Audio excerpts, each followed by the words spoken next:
we're having a bit of technical difficulty here on the YouTube. It's saying that they can't broadcast us on YouTube for some reason. Huh. Oh, well. I guess we'll just have to save it.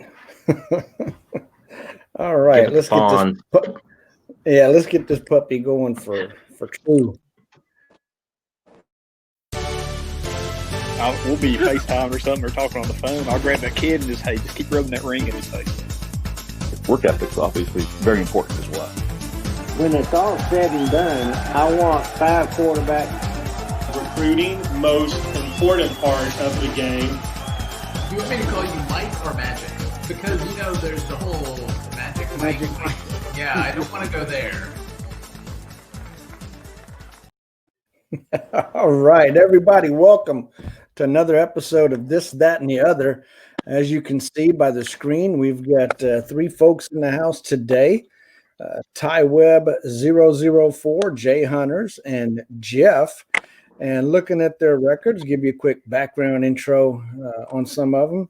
Let's see what we've got. Looks like Jeff, 1,907 victories, just over 350 losses for an .835 winning percentage, almost 50 conference championships, a couple national championships, and he's only been a member since October of 2012. And tywebb, or Billy, October of 2006, 155 wins, 50 losses, over 750 winning percentage, 4 conference championships. And he's going to get that national championship sometime here in the near future, I'm sure. And we all know jhunterz, old Daryl, the guy that gets his recruiting classes first cycle, nails them down. Try my got best. Some kind of secret formula. But anyway, guys, gentlemen, thank you so much for joining us tonight. And for those that are wondering what happened to the show the past 2 weeks, we did have a bit of a vacation planned in my household, so we were able to make a quick getaway, and unfortunately it caused us to miss the Thursday night episodes for 2 weeks. But anyway, we're back. We're up and running. Hope everybody's still staying safe and enjoying themselves and partaking in what hopefully will soon be some fall weather. Again, guys, welcome. Thanks so much for being here. No problem. And Jeff, we're going to go to you first tonight. You have the distinct pleasure of being in the Big Ten, having to deal with guys coaching Penn State, having to deal with the guys at Notre Dame. What is it that makes your Wisconsin team so competitive in what is usually a conference dominated by the 3, I'll go so far as to say the 3 premier elites in what if sports? Recruiting. There we go. All right, let's go on there. That's the secret, recruiting. So, you're in Wisconsin, and, you've been there for a season or 2. So are there a lot of recruits in Wisconsin? I mean, that has not been my experience when I've been up in that neck of the woods. So are you getting some of Daryl's secret sauce there to spread around and get those guys to sign with you? Now, like this morning, I've got my recruits already set up for the next season, and we haven't even started the season yet. So, and there's, I think, 11 or 12 guys just from Wisconsin that I've picked. And then if there's nobody at Minnesota, you can always scoot over to Minnesota. I like to go to South Dakota, North Dakota. But then, of course, you got to work against a dog down there in Nebraska. He comes up and he likes to take some of those guys too. But yeah, it's that, and then it's learning. I wrote down a bunch of notes, but it's learning your opponents and how they recruit and who they want. Right. I remember back the Ohio State coach, it was Allium, and I knew that if he was looking at an offensive lineman, that guy was going to be 90 strength, 90 blocking. If the guy was 88 strength, he wasn't going to look at him. So Wow. you just gotta, I'm old and retired, so I have a lot of time on my hands. Hey, I hear you about the retirement thing. I retired Air Force here, so but I'm still working. 30 years. Yeah, I did right at 20 years and got out and went to work for an industry dealing with aviation entertainment systems. And lo and behold, now I'm with the FAA. So, it was a case of me not wanting to fight them anymore. I decided to join them. Yeah. Hey, we got Billy back. So as far as Ohio State goes, that's usually one of the ones, them and Penn State, of course, that tend to have a pretty wide reach based on the part of the country that they're in. So I would assume that they periodically venture up into the Wisconsin 180 to get recruits. Has that been experienced with, I think, is it JJ that's there now at Ohio State? It is. Okay. Most of the time it's, for me, they're in camp. It's Notre Dame, Michigan, Northwestern, and Illinois. Those are the guys that sometimes come up. But you just got to figure out. I'm not a big guy that I don't look for battles. I Right. do try to avoid those. But those are the guys. JJ over there. I mean, he's got everybody in the world there in Ohio, so he doesn't have to come very far. And then Penn State, he's a little distant, but the Ohio State, he's got a whole bunch of guys there in Ohio, so sometimes he ventures up. But Daryl, have you had a chance to coach in the Big Ten yet? Yeah, matter of fact, my first dabble into 1A was in Big Ten. I was in Leahy at Illinois. I coached there for 4 seasons, and I did all right. I think I went most of the time I was 10-4, somewhere in that range. Lose to a few of the elites. I could beat a couple of them here or there. It would switch between a season or two. I think Hawk Fan was there at Iowa, of course, and I think he's still there, as a matter of fact. Blood Luciano or Blood Luciano, or however, he was at Michigan.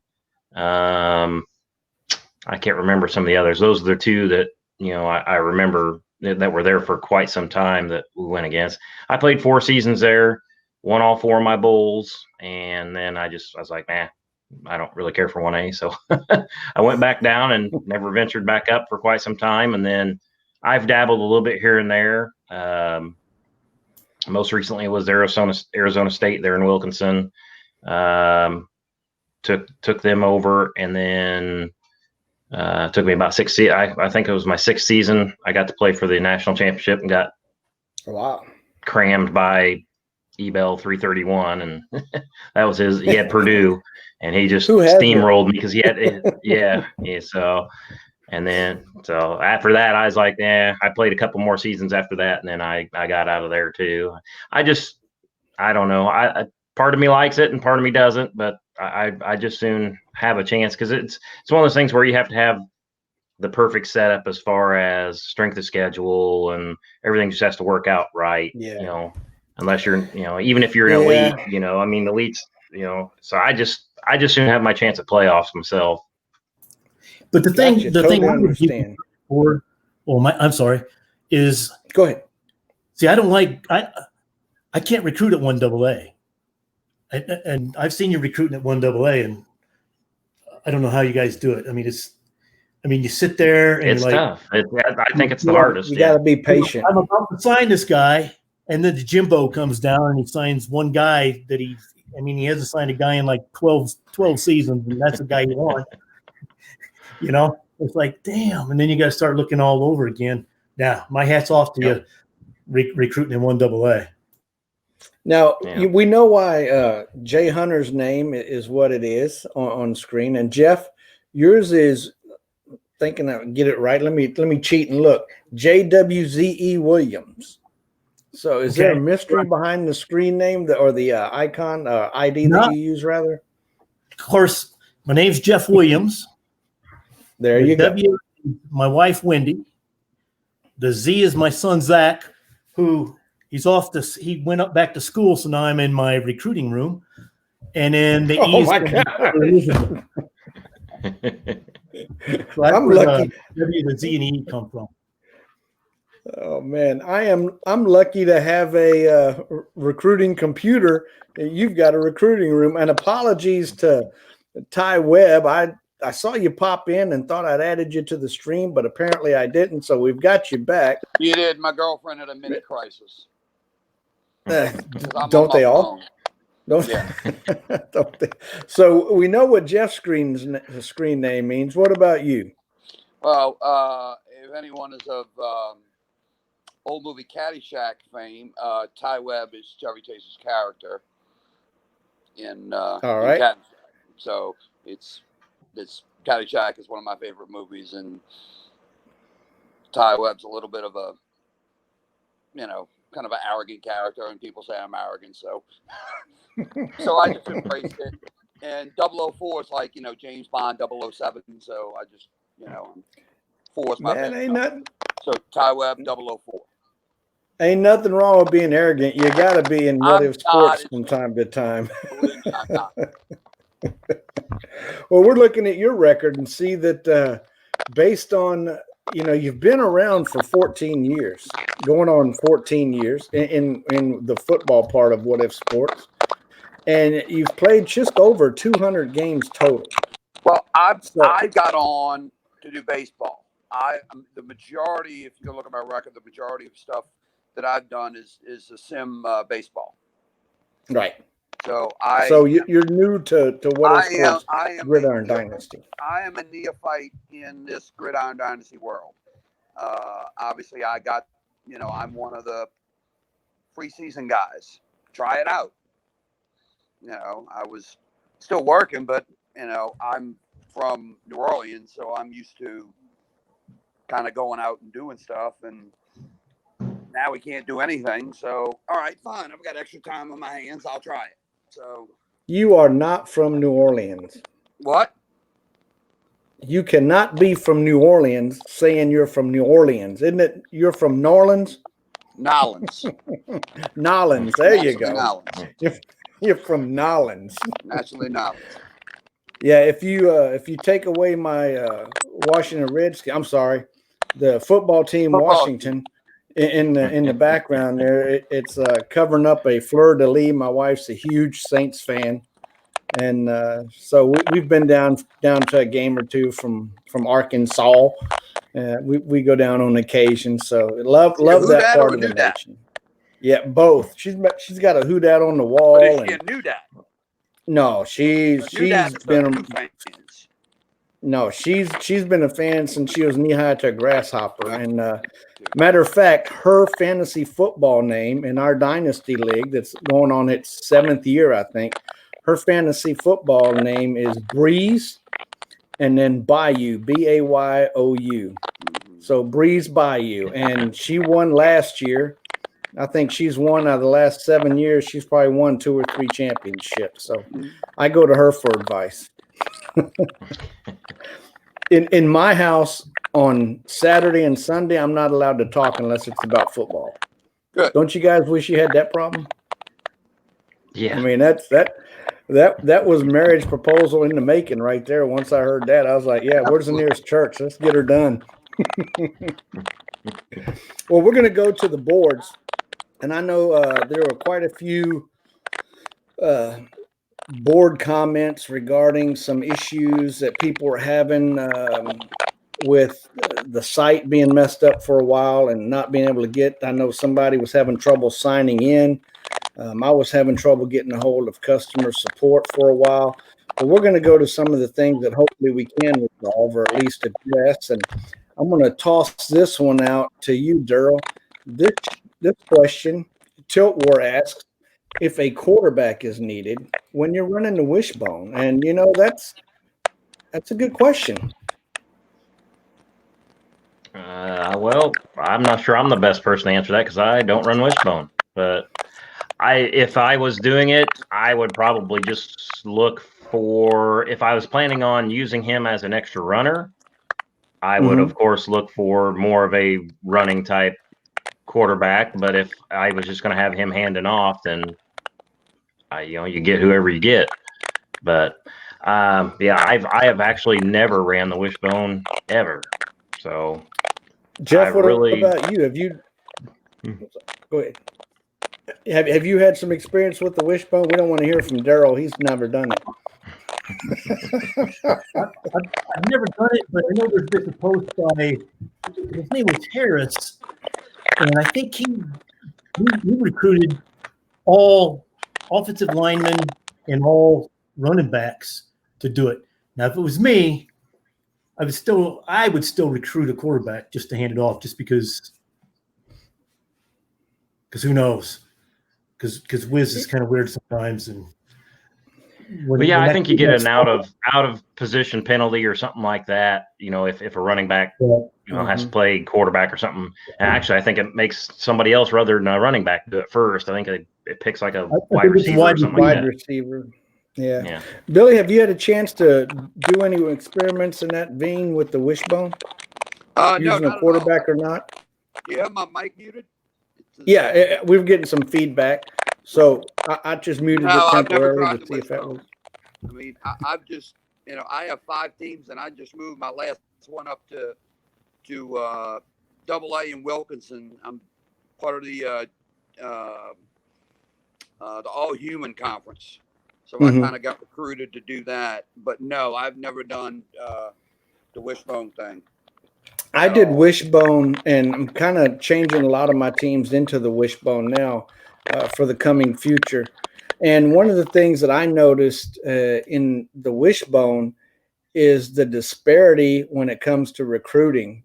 Recruiting for a wishbone team and recruiting for a pro set or even an I formation team is night and day, even though it's really not that much different as far as positioning goes. I mean, you still have a tight end, you still have a wide receiver, you've got running backs. But what I realized is that as more people were using the wishbone, and this was way back when, you could run the wishbone and everybody's winning championships, there were no running backs. Everybody was getting running backs left and right. So it was really tough to recruit running backs. And what I actually did at that point was there were some opportunities where quarterbacks had some great speed, some great elusiveness, and there wasn't that big of a penalty, and moved them to running back to kind of supplement the scarcity in the running backs that were out there. But now in the more recent times, not a lot of people are running the wishbone. So this question is one that, years ago wouldn't have even come up because people would be experimenting, but now some of those bodies are gone. So I guess, there are very few of us left around that actually did that. And I actually ran quarterbacks prolifically. I mean, I had 4 running backs essentially, and even a wide receiver that I would put into the run game from time to time. But I don't remember ever not drafting a quarterback or not recruiting a quarterback because like Jeff said, that there might be some loss in formation IQ before that was the big thing. But, my thinking is there's probably going to be more fumbles if you've got a wide receiver or a running back handing the ball off. Because here's the thing that a lot of people don't realize is when you set up a practice plan and you've got a wide receiver who's your quarterback in the game, from what I was told decades ago, that wide receiver does not practice at quarterback. There is no quarterback in your practice because all the practices are predicated on their individual categories that are assigned. So theoretically, every time your team practices, you don't have a quarterback getting any experience, even though your wide receiver steps into the game to play quarterback. So realistically, the day one criteria that he carries with him when he steps behind center are going to grow very little, if any, by the time you hit game 13, because he's not practicing and he's not a quarterback. So those are some of the underlying reasons why I didn't choose or I didn't choose not to recruit a quarterback. I always made sure that I had a quarterback. So hopefully we've answered Tilt Wars question and provided some insight. Let's go to the next one. And I'm going to let Billy go ahead and tackle this one right here, see what he's discovered so far with his youth in Gridiron Dynasty. And that is that Flynn P wants to know if promise starts apply to the playoffs and the bowl games. You have an answer for us? Yeah, no, they don't apply at all. Right. Yeah. And matter of fact, it's, if I'm not mistaken, it's even the last game of the season. If they've been close to their numbers and are really, let's say you've promised a guy 35% and he's sitting there at 37%, whatever the case may be, and he doesn't play in that last game, I don't recall any of them ever griping.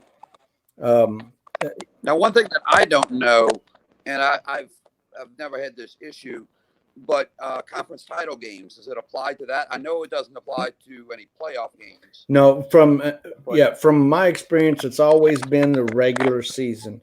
So you've got the preseason or your exhibition games don't matter, and anything after the block of 13 doesn't matter. So, that's one of the benefits of having a good team to play deep into the playoffs versus the D1A schools that only have the bowl games. The max number of games you can have at D1A is 15. You've got your 13 regular, your conference championship, and then your bowl game. Whereas D1A and below, you got 19 games a season that potentially you could play in if you go to the national championship game. So you've got games after that 13 where all those promises are out the window. They don't matter. You're playing your best people at the right time because it's the playoffs and the bowls. Daryl, you agree? Yep, definitely. That's practice is everything. Yeah. And it's amazing how when you think about a team that plays 13 games a year and that's it, they're not going to the conference championship. They're not going to the playoff. In 3 years of that, they will have played a combined, 39 games? Regular season, 39 games. 39 practices, 39 games. You get a team that goes to the national championship 2 years in a row, that's 38 games. So they're already, 19 games further advanced than this team that it takes to do 3 years. So they're getting all that practice and they're getting that much better. And that's why it's easy to understand how some of those teams that, are constantly going to the playoffs every year and getting it done are able to stay powerful, because they're getting all that practice time that the other teams aren't necessarily getting, especially being successful because they know that all those promised playing times, starting time or starters, whatever the case may be, after the 13th game, they're back to being, the low man on the totem pole with no penalty. Anybody else got any comments on that before we move to the next one? I myself, I'm not a real big fan of the 75% or the promise starts and stuff, because sometimes I have a hard time keeping track of stuff the way it is. So, one day I look up there and he says, "Hey, you promised me," and then all of a sudden I'm like, "Oh crap!" Now I got to rearrange everything. I'm like, "Who the hell are you?" Yeah, it's too much work for me. You. All right, let's see what M. Doherty had to say. Oh, he's concerned about special teams underachieving. He had made a post about a couple kickoffs being returned against him, and he was wondering if special teams practice is something that, is necessary. Do coaches overlook that, do you think, Daryl?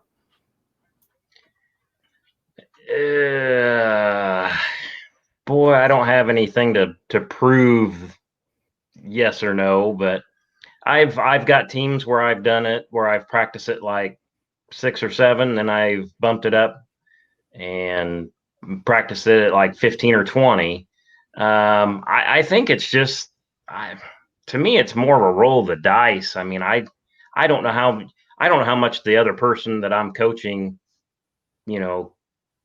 practices it or anything. So it's hard for me to tell you. I know what I practice it, but I think it's a combination of what I practice and what they practice. So, if they don't practice it at all and I practice at 15, then yeah, I mean, you might see a little bit more. But I think it's something that Wiz has done over the last, I don't know how many years, but I've seen an increase of, kickoff returns and things of that nature over the last few seasons, or 3 or 4 seasons anyway, compared to what it used to be anyway. Because you got a lot of people. I lost a national championship to Schooley because of one. I took the lead at the end and I kicked off and he returned it for a touchdown. And I lost national championship. So, I like I said, I do practice it, but I don't put extensive amount of time into it. I'll put it that way. I've been blessed in my life to have had some really, really superior football coaches, high school to semi-pro, whatever the case may be. And Coach Chappell, back in Lunenburg County in Virginia, my high school football coach, he would hear us complaining about the safety that beat us, or like you said, the kickoff return that beat us, or the punt return, or the interception, whatever. And he said, if you're good enough, that shit won't matter. He said, I tell you what, I coached JFL down here for 15 years, and my first season I started coaching, we was kicking off and everything. I lost, I don't know how many games, because you can't teach these kids to stay in lanes and everything else. So finally, after my first season, we onside every time after that. I never kicked off again for 14 seasons. I never kicked off. I did an onside kick and trusted my defense. So, you'd work with them on it. We'd practice it every week, but I'd never kick off. I always did an onside. So, yeah, we had coaches. All the coaches in our leagues were getting mad because they're like, "You guys never kick off," and I said, "You know what?" I said, "I'm not going to lose because of something like that." So I said, they can learn that when they get up to the other grades. Yeah, Coach Kelly here in Arkansas, some of you may have heard about him. ESPN did a spot on him, high school football coach that never kicks off, never punts, regardless where he's at on the field. He's scrunched the numbers, he's done the math, and he's a very devout coach based on statistics, probabilities. And, he's got enough trophies on his trophy case to prove his thinking. And I just hate to be a kicker in that high school, because you're not going to play. You're not going to punt. Go play soccer. Yeah, that doesn't work here for us anyway, here in What If Sports. Now, Billy, I know you've been around for a few years, a recent newbie for all intent and purposes. What do you do regarding special teams? What have you found that works for you or doesn't work? Well, I don't know if it works or it doesn't work. I go anywhere from like 6 to 10 minutes. And is that regardless? I mean, you've done D3 and you've done D2, right. So it doesn't matter what level. That's pretty much where you stay with the practice team. It's kind of, if I feel like I need to put more in, because I kind of have a guideline of, how much I want to develop players and how much I want the individual, and then the practice times on formations. So if I have some left over, I'll bump it over to special teams, and so I'm anywhere from 6 to 10, and I don't know if it's right or wrong. I don't know. It just seems like the punt returns and the kick returns come in waves. Like if I get one, then the opponent will get one. That's just what it seems like. Yeah, I've seen that a time or two. Jeff, have you experienced some of that? Yeah, I'll be honest. I do 20 minutes of special teams. You were I've lost. You were broken up there for a second, Jeff. How many? 20. I'm sorry. Did you say 2-0? I did. Well, I've lost national titles because I used to go with just a kicker, but then he would only punt 39 yards. Then I used to go with just a punter, and then he couldn't make a field goal. So I recruited both. I do the special teams, and on this post here, I looked him up, and his special teams at the end of the season, 0 increase. So he wasn't doing it at all. So exactly. I'm sure if you could go 7 or 10 or something like that, but I just pump 20 in there and move on. It's sad. Yeah, and but I don't have. The only time I give up the returns, I don't give them up very often. But it's when whatever kicker, the punter or the kicker, is a freshman. That's when I find I give up more yards. More, is the kicker's experience. That's right. That's so it would come from what we see in real life. You've got a kicker that either kicks it short and low. The coverage team doesn't have a chance to get down to set up their tackling lanes and all that stuff. So that would make sense because your kicker that's got or punter for that matter, that's got the goal, the good game instinct, good technique. He knows what he's supposed to do and is able to do it. Would punt it or kick it either out of the end zone or in a manner so that the coverage can actually work for themselves and make it happen. Now, we talked briefly about the practice times and stuff. And do you, as far as adjusting your practice times at D1A versus the lower levels, does it factor into how you allocate those minutes and to where you allocate those regarding the balance between the plays and the personal increases? No, I just go with the same thing. And so you guys can laugh at me, I've adjusted so that when you go down there and you do the individuals, I give the punter and the kicker, I put 5 down for tackling. Because of the return. Yeah. Because before you're not alone. Did, but all of a sudden here I'm like, I can give them 5 and get away with it because it everything else goes pretty good. But I every division I always use the same. Maybe I adjusted a little bit, but I haven't been at the lower levels in a while. And my hat's off to anybody that can win a division or win a national title at D3 because I don't understand that level at all. Yeah, you'll have to talk to Mike on that one. Myers, St. Olaf. he can fill you in. Billy, what about you? Moving up from D3 to D2, do you make any of those changes versus position versus place as far as your allocation of practice time? Well, I've read through the forums that like D3 is all about player development. Some of my D2 teams, I allocate more to formations, and some, I allocate more to the positional. And I'm, since I'm relatively new at this, it's, I'm really kind of in the experimental process, and I really just don't have enough of experience to see what works. Right. And that'll come. Yeah.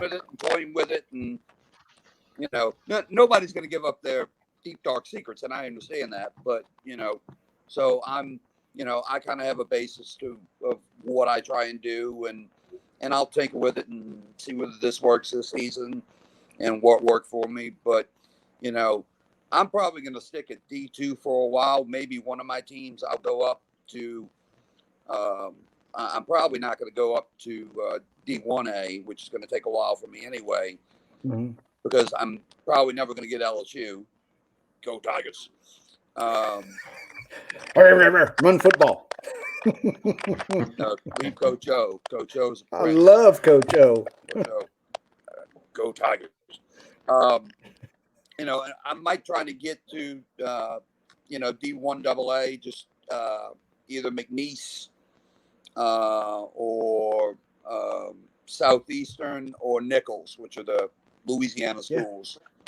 Because I think it's neat because Magic, from you talking that you played ball in high school and maybe beyond, and I played in high school and I was just too small to play in college. But the first thing that captured me with this game is, wow, I can recruit guys. They've got my high school on here.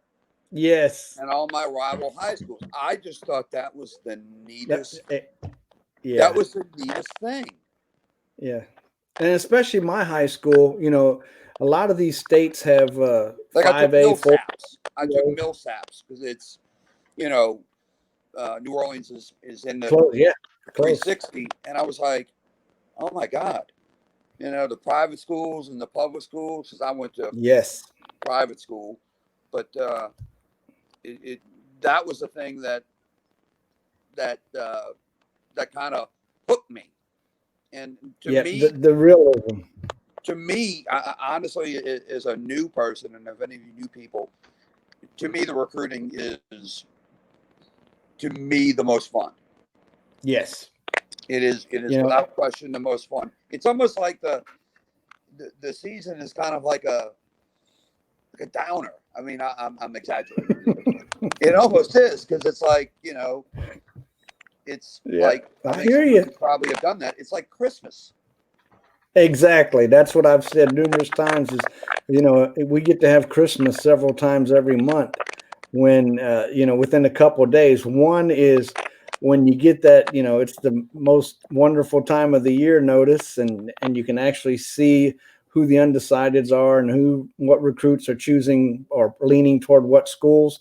That's kind of a good morning to wake up to. And the next one is at noon on signing day. Did I get all mine? Of course, we know Daryl always gets his full class that first cycle. So his Christmas comes quick and is gone. Yeah, but anyway, guys, go ahead. Strategies, from going all out early to wait until the end, and anywhere in between.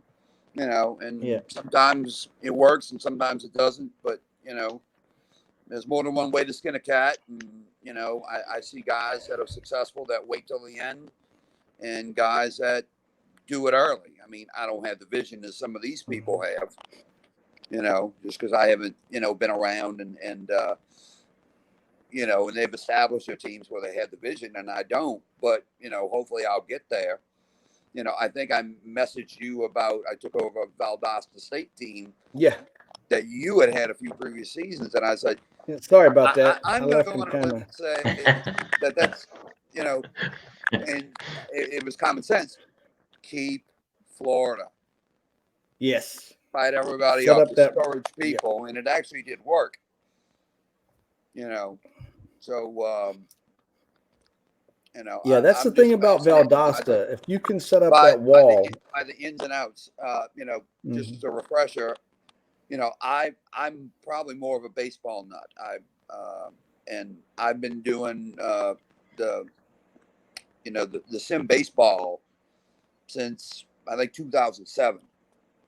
And I'm probably a bigger fantasy baseball player than I am a football guy, even though football was my sport. But I probably love baseball a little more. But now I'm almost to the point where, I think I'm going to stop. I've got one sim baseball team in action, and I have 5 of these teams, and I'll probably eventually cut it down to 4, but I seem to enjoy this a lot more. And I think you talked about the recruiting. I think that's what hooks a lot of people into having the multiple teams. It's not necessarily their drive to get the favorite team or the one they want. It's to get that rush more frequently. It's like a drug, well, if I can get 11 teams, then I have 11 Christmases, this many more times every year. And it's almost diabolical. I mean, it really is. Or aggravations. Like that's true. In that one in Wilkinson, that's all human. I mean, none of us are going to win a national title there. Because we're all going to beat each other up. Well, look at Jason Freeman. I argue that. But I look forward to the challenge. I want to see how good, or more than likely, how bad I am at this. Okay. So, and I just, I want the challenge of it. And I'm like, yeah, when a couple of the guys I've been in leagues and in divisions with, and a couple of them messaged me to come on up. Opie, I think, was one of them. And I was like, yeah, why not?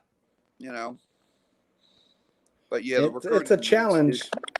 I still say that, and I think I've messaged you and I put something on the board. I just think the 3-hour cycles are too short. I do have a job where I'm on call 24 hours a day, 6 days a week, off 3. So sometimes it is difficult for me to do that. Hell, I just the Kentucky State team drunk on the beach during recruiting. Yeah. Right. Best class ever. And I did fine. I was, I was the 11th ranked class, and it was my first year at Kentucky State. So I did okay.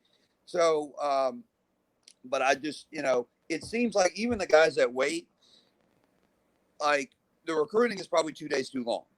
I mean, I don't know. I mean, you guys have been around a hell of a lot longer than I have, and y'all are in higher divisions and I'm not. But, I don't know if higher divisions you need those extra days, because what is it, 7 days? Somebody correct me if I'm wrong. Yeah, front to back. But it just seems like the last 2 days of recruiting, everybody's got all their stuff. Maybe a handful of teams are, filling out their roster. It just seems like those 2 days are kind of wasted. Yeah, I mean, poor Daryl, he sits there with nothing to do for 4 days. Right. I mean, he gets the first one and he recruits it, and they all turn green immediately, and boom, and it's like he's twiddling the thumbs. All right, let these other jackasses get their stuff. Okay. Yeah. We've got the Daryl recruiting period and then everybody else. Right. I wish it was that easy. Just take a look at my Bethune-Cookman team. Go ahead, Daryl. Finish your thought. Yeah, that's what I say. Yeah, my Bethune-Cookman team. It doesn't suit my recruiting abilities there. And like I said, it's a full conference, or was a full conference, but it just there wasn't an open team in Florida. Every team in Florida was taken in 1AA and in 1A. So, I mean, you talk about, trying to fight, you're all in this little, peninsula basically, and everybody's crammed together and you're fighting over, I mean, I want to make it sound like there's nothing there, but when you're all on top of each other, and the problem is that, a lot of the other schools, they can go in different directions. Exactly. In Florida, you're only going in one direction. I mean, you're going up and kind of, funnel shape, but you're all going in the same direction. So you can't even get away from them by going in an opposite direction or something like that, because like, if I'm at Northern Iowa, and I've got somebody over, on this side of me, in Ohio or whatever, I'll just go the opposite way. So I don't have to fight them. But, down here, no such option. So, yeah, and that was one of the motivating aspects for me moving from Miami to Florida recently in Wilkinson, is that, I'd been at Miami for a couple of years, and I realized that, it's just, and Potter had sent me a site mail, and he said something about, it's pretty unique to recruit at Miami because a lot of your 180 is water and Cuba. And neither one of them have recruits. So, but, in order for me to get anybody outside of Florida, I've got to get past USF, UCF. I've got to get past Florida. And depending on which direction, once I get up to the state line, there's Florida State to deal with. So, I don't know what happened to Gator. He let the team sim recruit for him the last 2 years. And I guess his renewal was up, so he hasn't acknowledged any site mails or contact on the boards. But when Florida came open, I went ahead and took my shot at it, just for that reason, to get out from the bottom of Miami. It's just like you said, you're in that silo, and you're all in one silo trying to recruit. And there's great players, but there's not great players for everybody. There's a few golden nuggets here and there, and everything else is pretty average. Well, guys, we're at the 45-minute mark, and I promised a gentleman that I would do something that I've not done in months, literally. And if you're familiar with the old podcast days, we used to run some commercials for just levity and humor and whatnot. And I promised a gentleman that I would revive one of those commercials and play it on the show tonight. So we're just going to pause momentarily, and then we're going to come back and wrap it up. So y'all bear with me as I keep my promise here. I remember when my grandfather gave me my first candy, a worthless original. It stuck to the roof of my mouth, so I pried it off with a flathead screwdriver. But it flew through the air, and wouldn't you know, it landed in the toilet. Well, being just a wee tyke, I didn't know any better, so I fished that worthless original out of the crapper and popped it right back in my mouth. It still tasted delicious. Hours later, the candy stuck fast to my fingers like rubber cement. Then I had an itch on my pee-pee, and it stuck there too. Well, then the family dog became interested in the worthless original candy and began to lick it. When Mother saw what was going on, what with the dog and all, she threw a bucket of scalding hot water on us to separate us. It worked, but the shock of that hot water made the dog clamp down on me. And, well, I've been worthless ever since, if you know what I mean. Worthless original candies, creating lasting emotional scars since 1895. Guys, thanks for letting me get that in. That was one from, gosh, back in, I want to say March time frame. So yeah. Anyway, back to where we were. Tywebb, Mr. Billy, go ahead and give us your parting. I can't talk now. Your parting thoughts as we wrap the show up tonight. Once again, thanks for inviting me on, anytime. Magic. It's kind of tough with my line of work, to commit to it until the last minute. But, I enjoyed it. And I don't want to beat a dead horse about like the recruiting thing, but I have a lot of friends of mine that would love this game because this game appeals to people that are very meticulous. Mm-hmm. Okay. And I have friends of mine that would like to do it. They just can't manage the recruiting thing every 3 hours because they've got jobs and stuff where they couldn't. Because quite frankly, I could get 4 or 5 of my friends on here easily, and they would love it. And I've told them about it, and they're like, "Ew, 3 hours." And if you miss 1 or 2 recruiting cycles, you can be behind the 8 ball and in a hurry, right? So I'm nitpicking, I'm complaining, but and obviously none of y'all can do anything about it with the developers, but I think lengthening it to 6 hours I think would make it more appealing and could probably fill these worlds up maybe more quickly and just attract more people. But personally, I can manage the 3 hours, and I like the game, I like the challenge, I love the recruiting, and I've enjoyed. I've had the camaraderie with a couple of people, messaging back and forth about stuff, and and some of these guys are relatively new to the game too. So I kind of feel like I'm on a parallel with them, and I'm just looking forward to getting better, and and seeing what this game has to offer.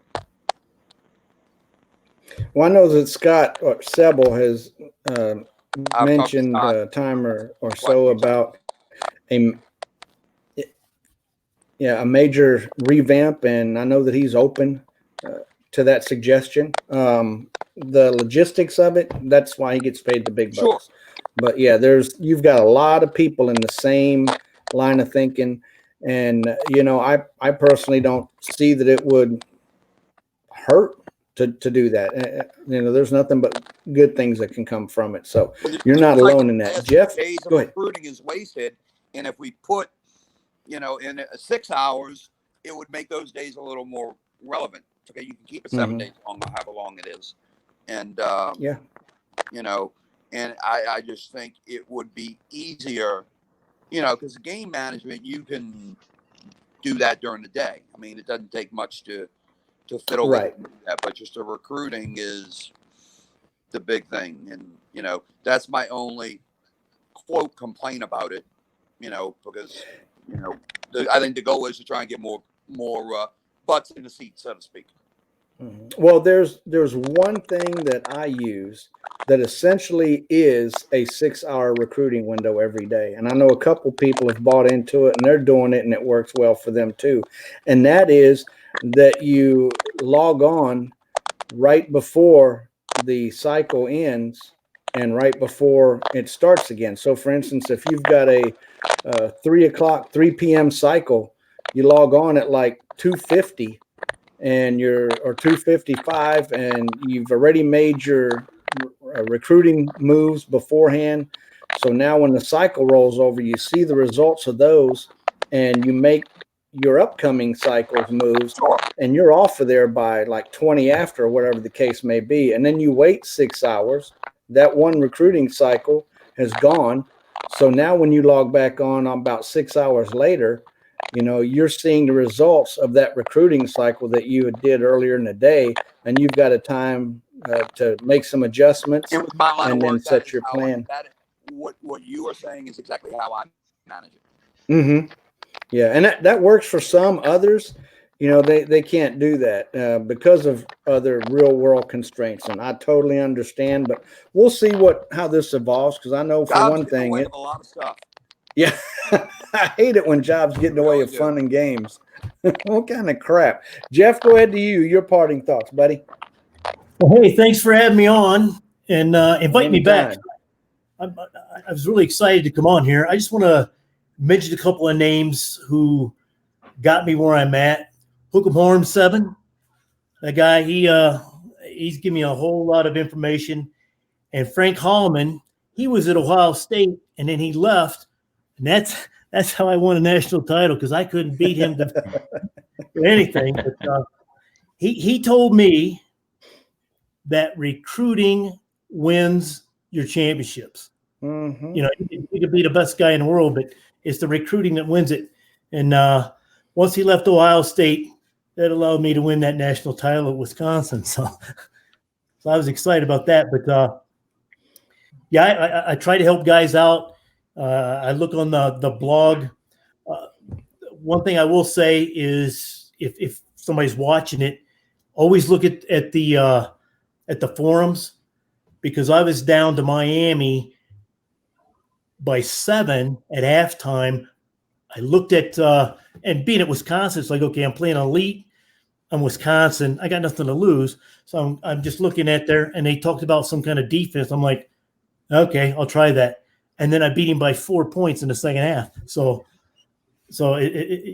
and you just got to try things. I think that was me. I was going to say Nitros, but yeah, Magic, whatever. That was that defensive lineman you wanted out of Arkansas. Yeah, you got to look at you got to look at those, because there's a lot of information out there. And oh yeah. Yeah, that's all I got to say. I appreciate you having me on, and invite me back. I'd love to do it again. Anytime. Daryl, go ahead, brother. You know what to do. I don't have any parting words. Everybody knows everything I know. Daryl, your mic's gone. We can't hear you. No, we can't hear you. We can't hear you. Go ahead, man. I quit messing with you. Yeah, gotcha.